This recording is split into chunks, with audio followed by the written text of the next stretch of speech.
कर रहे विपक्ष के सदस्यों को बाहर निकाल दिया। दरअसल सदन में अचानक अशोक चौधरी और सुनील सिंह के बीच तू मैं शुरू हो गई। सभापति के लाख समझाने के बाद भी सुनील सिंह शांत नहीं हुए, जिसके बाद सभापति ने मार्शल बुलाकर विपक्ष के सदस्यों को बाहर कर दिया। अशोक चौधरी और सुनील सिंह के बीच नोकझोंक होती रही और एक दूसरे को औकात दिखाने की बात तक पहुंच गई थी। ले जाइए, पकड़ के ले जाइए, जाइए। सुनील सिंह, ये तस्वीर देखिए, सभापति बार बार सुनील सिंह का नाम ले रहे हैं, कह रहे हैं आप शांत हो जाइए, लेकिन इसके बावजूद देखिए हो हंगामा तू मैं चल रही है। अशोक चौधरी और सुनील सिंह के बीच नोकझोंक हुई थी, जिसके बाद से मार्शल को बुलाना पड़ा और मार्शल आए तब जाकर के कहीं ये मामला शांत हो सका। तो विधान परिषद की ये तस्वीर सामने आई है, जहां दोनों सदस्यों को लगातार सभापति समझा रहे थे। मार्शल को बुला के आउट कीजिए, सबको आउट कीजिए, ले जाइए, ले जाइए, जाइए। सुनील सिंह जानना चाहते हैं कि कल की जो घटना हुई और जिस तरह से कल की घटना पर अभी चर्चा नहीं हुई। मैडम मैंने कहा है कि उस पर जांच हो रहा है, फुटेज देखा जाएगा। महोदय देखिए, माननीय मुख्यमंत्री जी बहुत देखिए, प्रश्नोत्तर काल में कुछ नहीं दिया जाएगा। प्रश्नोत्तर काल में कुछ नहीं है। माननीय सभापति महोदय, माननीय सभापति महोदय, जो 9/2/26 को बिहार विधान परिषद के कार्यवाही के जिस तरह से बराबर डिस्टर्ब करते हैं, अपमानित भाषा का प्रयोग किए महोदय, नहीं, सदन को डिस्टर्ब करने की जो कोशिश करेगा उस पर कार्रवाई होगी, उस पर कार्रवाई होगी। महोदय सदन में सभापति महोदय, किसी मेंबर को अरे शब्द से प्रयोग किया जाता है और लोग कहते हैं कि ये उच्च सदन है, इसमें माननीय सदस्य को आप अरे कहिएगा। कौन आपको अधिकार दिया है? कौन कार संचालन नियमावली में है कि आप अरे शब्द का प्रयोग करिएगा? इसके बावजूद चलन जैसे बेल में जाना तथा उपसभा कुछ नहीं सुनेंगे। हाँ तो जाइए बाहर, में बाधित हुआ, बाहर जाइए। ये प्रश्नकाल में कोई कुछ नहीं पूछ सकता है। प्रश्नकाल को आप बाधित नहीं कर सकते हैं। 55 एवं नहीं, माफी क्यों मांगेंगे? मैंने तो आते आते कहा कि उस पर विचार हो रहा है और हर तरह किसी से माफी मांगा जाएगा।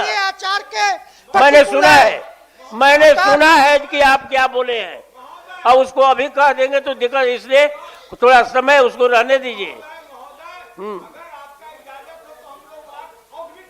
हम इजाजत कर रहे, मैंने इस तरह से कीजिएगा।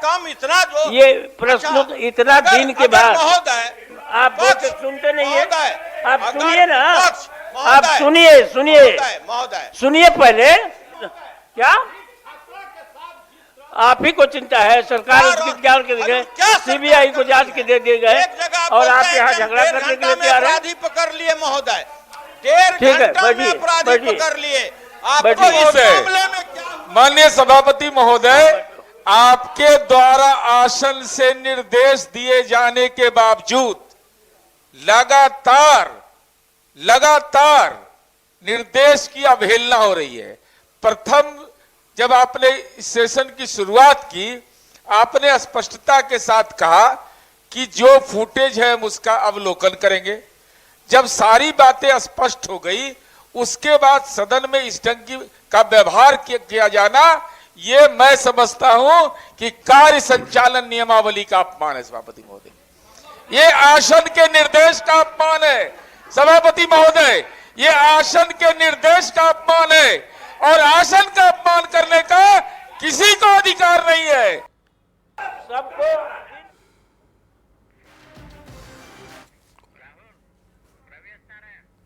और रवि नारायण हमारे साथ फोन लाइन पर जुड़े हुए हैं। रवि, हम ये तस्वीर सदन के अंदर की देख पा रहे हैं लगातार सभापति ये कह रहे हैं कि आप लोग शांत हो जाइए, सुनील सिंह को शांत कराया, लेकिन सुनील सिंह लगातार बोलते जा रहे थे और अशोक चौधरी और सुनील सिंह के बीच जो मसला आया हुआ है, क्या हुआ सदन के अंदर?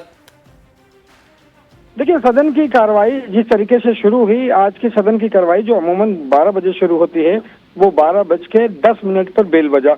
उससे पहले जो है वो आरजेडी के तमाम लोग जो है वो वेल में आ चुके थे और सदन की कार्रवाई शुरू होते ही अब्दुल बारी सिद्दीकी ने सबसे पहले सवाल खड़ा किया कि 10 मिनट आखिर देर से शुरू हुई है, तो सत्ता पक्ष के लोगों को अगर जानकारी थी तो हम लोगों को जानकारी क्यों नहीं दी गई।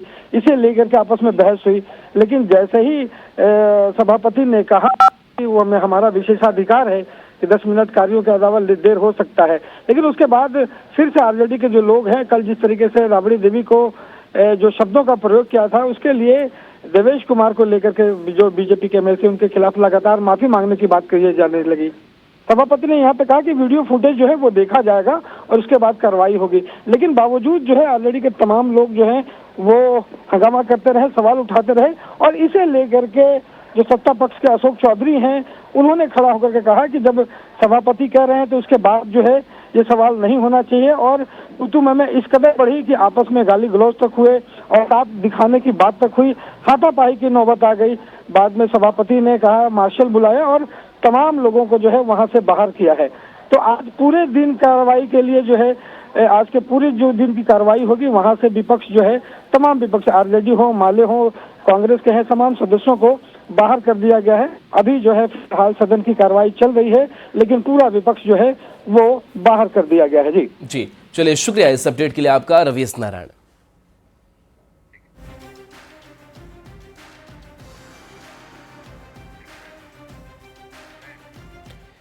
इधर विधानसभा में भी विपक्ष नेताओं का हंगामा जारी रहा।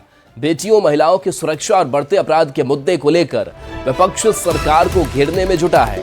आज जैसे ही विधानसभा की कार्यवाही शुरू हुई, विपक्ष ने हंगामा शुरू कर दिया और सदन से वॉकआउट कर गए। विपक्षी दलों के विधायकों ने राज्य में कानून व्यवस्था की स्थिति पर सवाल उठाते हुए राष्ट्रपति शासन लागू करने की मांग कर दी।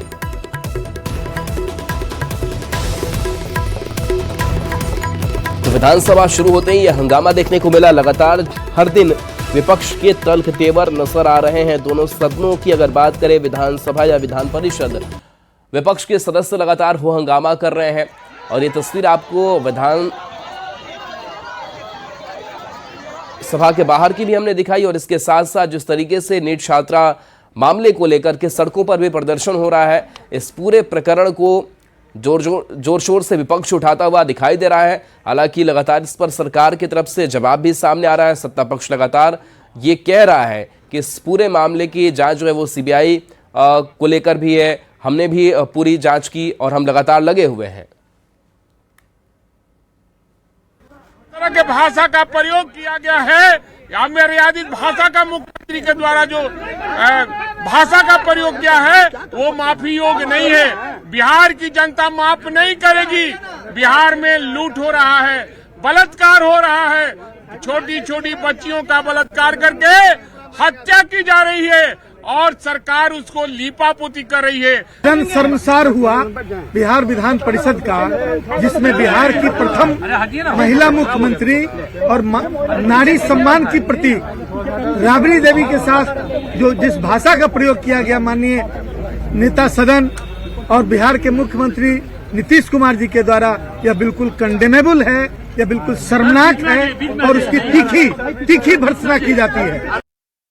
भ्रष्टाचार, बलात्कार, अपहरण, अपराध पराकाष्ठा पर है। शायद डिक्शनरी छोटा पड़ जाएगा और शब्द का चयन हम नहीं कर पाएंगे, जितना ज्यादा भयानक स्थिति है बिहार की। चाहे वो मामला बच्चियों के साथ बलात्कार एवं हत्या का मामला हो, लगातार हो रही है। एक होता है कि भाई साल भर में, महीना भर में कहीं एक आध बार हो, वो भी जस्टिफाइड नहीं है, लेकिन यहाँ तो लगातार हो रही है, आप देख रहे हैं। इधर नीट मामले को लेकर प्रदर्शन कर रही महिला और पुलिस में नोकझोंक हो गई। जेपी गोलंबर पर बैरिकेडिंग को तोड़कर प्रदर्शन कर रही महिलाएं आगे बढ़ गई। गांधी मैदान से ये जुलूस निकला। आयशा इपवा और प्रदर्शन देखने को मिला। प्रदर्शन में सैकड़ों की संख्या में महिलाएं शामिल हैं। नीट पीड़िता के न्याय के लिए मार्च। ये निकाला गया। जेपी गोलंबर पर बैरिकेडिंग तोड़ दी गई। बैरिकेडिंग तोड़ करके यहाँ महिलाएं लगातार आगे बढ़ रही थी। हालांकि ये तस्वीर आपको दिखा रहे हैं जहाँ पुलिस ने बैरिकेडिंग लगा करके पूरी कोशिश की कि इन्हें रोका जाए, लेकिन इसके बावजूद ये लगातार महिलाएं आगे बढ़ रही थी और कुछ और भी लोगों की यहाँ पर मौजूदगी थी जिनको पुलिस हटाते हुए दिखाई दे रही है। तो पुलिस ने इस जुलूस को रोका है। महिला और पुलिस के बीच नोकझोंक हो गई। कई छात्र संघ छात्र पार्टियां जो हैं वो भी इस प्रदर्शन में शामिल रही। आयशा एपोवा का भी प्रदर्शन में देखने को मिला। धर्मेंद्र हमारे साथ न्यूज़ 18 संवाददाता जुड़े हुए हैं। धर्मेंद्र, ये महिलाएं लगातार आगे बढ़ने की कोशिश कर रही हैं, इनके सामने पुलिस दिख रही है, अभी हालात कैसे हैं? जी, तत्काल जो प्रदर्शनकारी महिलाएं थी, आयशा और एपोवा की जो महिलाएं थी, वो पहुंच गई हैं डाक बंगला चौराहे। पुलिस ने जबरदस्त बैरिकेडिंग और वाटर कैनन के साथ उन्हें रोका है। डाक बंगला पर फिलहाल प्रदर्शनकारी महिलाओं को रोक दिया गया है, लेकिन जिस तरह से जेपी गोलंबर पर बैरिकेडिंग को तोड़कर महिलाएं आगे बढ़ी, कुछ महिलाओं को चोट भी लगा। कुछ आयशा के कार्यकर्ताओं को पुलिस ने गिरफ्तार करने की भी कोशिश की। हालांकि उन तमाम बैरिकेडिंग को तोड़ते हुए तमाम महिलाएं और जो छात्र, जो आयशा की जो छात्र हैं, वो तमाम सब यहाँ पहुंच गए हैं डाक बंगला। डाक बंगला पर पुलिस ने बैरिकेडिंग की है। काफी संख्या में पुलिस बल यहाँ मौजूद है। महिलाएं आगे बढ़ना चाहती हैं, लेकिन तत्काल पुलिस ने उन्हें यहाँ पर रोक रखा है। जी चलिए, बिल्कुल। तो ये सीधी तस्वीर आप तक पहुंचा रहे हैं। यानी कि अब डाक बंगला चौराहे की अगर बात करें तो यहाँ से उन्हें आगे अब नहीं जाने दिया जाएगा। यही है कि अब यहाँ से उनको आगे बढ़ने नहीं दिया जाएगा। पूरी फोर्स यहाँ पर लगा दी गई है। वाटर कैनन की गाड़ियां लगा दी गई है। अतिरिक्त पुलिस बल को बुलाया गया है और गाड़ियां यहाँ लगी हुई हैं। जो महिलाएं हैं उनको यहाँ पर रोका गया है। जी चलिए, बिल्कुल। तो ये तस्वीर आप तक पहुंचा रहे हैं। शुक्रिया धर्मेंद्र इस अपडेट के लिए आपका। देखिए, सबसे पहले जेपी गोलंबर जहां पर इन महिलाओं को रोका गया, बैरिकेडिंग लगा करके रखी गई थी, लेकिन उस बैरिकेडिंग को हटाते हुए आगे बढ़ते हुए महिलाएं जो है वो डाक बंगला चौराहे तक पहुंच गई। जब डाक बंगला चौराहे तक पहुंची तो पुलिस जवानों की और तैनाती की गई। वाटर कैनन की जो गाड़ियां हैं वो यहाँ पर मंगा ली गई है और पुलिस अभी इन्हें यहाँ से आगे नहीं बढ़ने देगी। यानी कि अब ये मार्च उन्हें यहीं पर ख़त्म करना होगा। नीट छात्रा मौत मामले में लगातार ये प्रदर्शन जो है वो पटना की सड़कों पर देखने को मिल रहा है और ये तस्वीर आपको दिखा रहे हैं जहां पर आयशा और जो एपोवा की छात्राएं हैं, उनसे जुड़ी हुई जो महिलाएं हैं, वो हाथों में बैनर पोस्टर लेकर के आगे बढ़ती हुई नजर आई थी। हालांकि फिलहाल जो है वो हालात शांतिपूर्ण बताया जा रहा है, क्योंकि डाक बंगला चौराहे पर इन महिलाओं को पुलिस की तरफ से रोक दिया गया है, लेकिन लगातार हंगामा, नारेबाजी जो है वो पुलिस के खिलाफ भी जो है वो छात्राएं, महिलाएं करती रही कि आखिर इस पूरे मामले में न्याय हमें कब तक मिलेगा। लेकिन चूंकि कानून व्यवस्था बनाए रखना है तो ये बड़ी चुनौती पुलिस के लिए भी थी, लेकिन पुलिस ने भी वहां पर पहुंचे हुए लोगों को शांत कराया और आगे जाने से रोका है।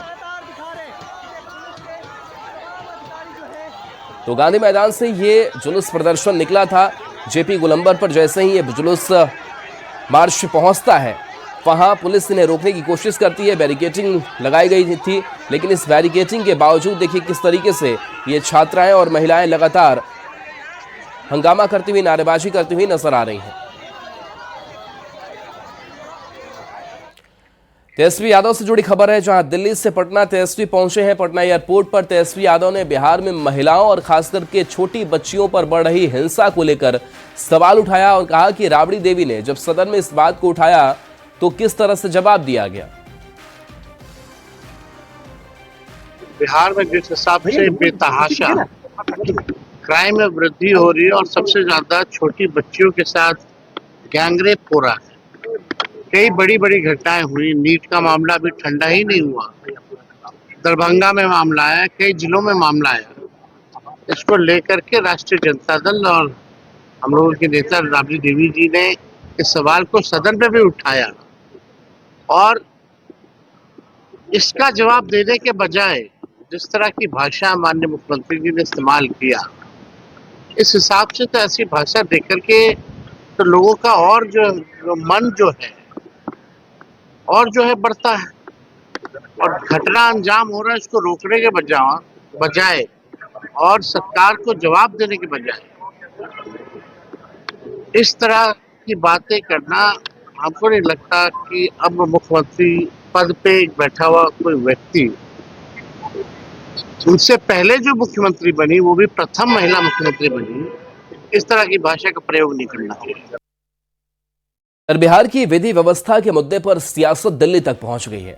विपक्ष ने बिहार की बदहाली और विधि व्यवस्था को लेकर सरकार पर निशाना साधा और सवाल पूछा, तो जवाब में जेडीयू सांसद ने कहा कि चुनाव में इन्हें जनता ने आईना दिखा दिया है और लालू राबड़ी के शासनकाल में बिहार का क्या हाल था, ये भी पूछा जाना चाहिए। कहीं पलायन का जिक्र है, कहीं गरीबी का जिक्र है। आखिर क्यों ऐसा है कि बिहार नंबर 1 है तमाम उन फहरिस्तों में, जो फहरिस्त शर्म से सर झुका देते हैं किसी भी सभ्य समाज का।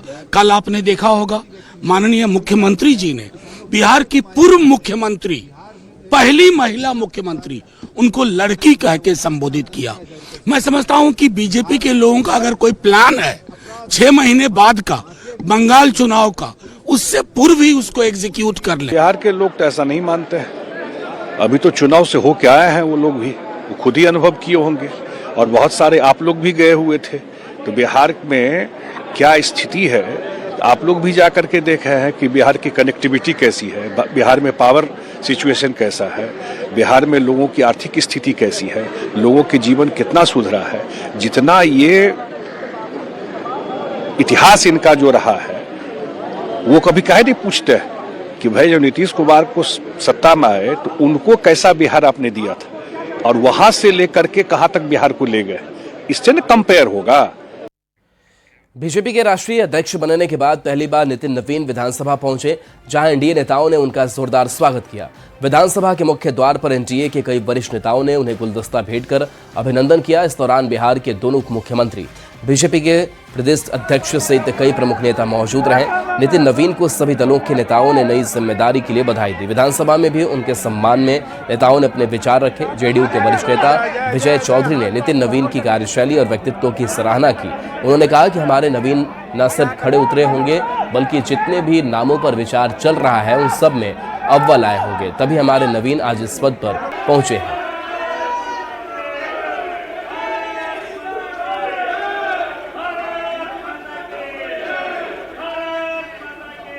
ने सदन को दी है संधि और आपने सही ही कहा है कि यह आज इस सदन के लिए भी गौरव की बात है कि हम सब लोगों के बीच के एक साथी एक बहुत बड़े ओहदे पर पहुंचे हैं और इनके उस पद पर आसीन होने के लिए हम इनके दल भारतीय जनता पार्टी के जो सर्वोच्च नेतृत्व हैं, प्रधानमंत्री और गृह मंत्री जी को हम बधाई देते हैं और बिहार वासियों की तरफ से महोदय आभार प्रकट करते हैं।